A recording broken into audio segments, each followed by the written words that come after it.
Hi! In this video, we will have a brief summary about the chapter of magnetism. Then we're going to solve some exercises. We've seen that around every magnet there is a magnetic field.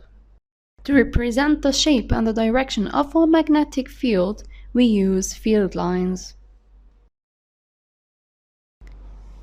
A long thin wire produces a circular magnetic field when current flows. The direction of the magnetic field is given by the right-hand rule. The thumb is in the direction of the current and the fingers coil in the direction of the magnetic field. We can find the size of the magnetic field strength B if we know the current I passing in the wire and the distance r from the wire. And it's given by the equation B equals mu 0 I over 2 pi r. Around a coil that is called a solenoid, the magnetic field is very similar in shape to the field around a bar magnet.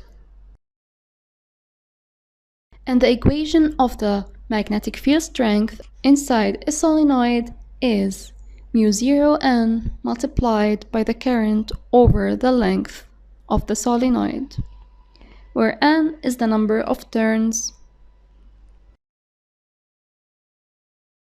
Now in this question, we have to find out what reading of a compass goes for which position on the figure. Now do you remember from what pole of the bar magnet does the magnetic field go out? Yes, from the north. Then at position A, the needle should be pointing to the left and horizontal. So what reading of a compass describes this position?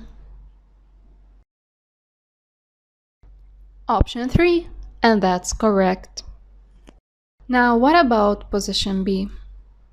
The needle now should be pointing a little oblique and heading from the north to the south. So the correct position is option number 2, and that is correct. Now what about the magnetic field at position C? The needle should be pointing also from the north to the south, and it would be horizontal. So, what needle best describes this reading? It is the first option, and that is also correct. Now at position D, the magnetic field line will be pointing as if going into the South Pole. And option number 4 best describes this position.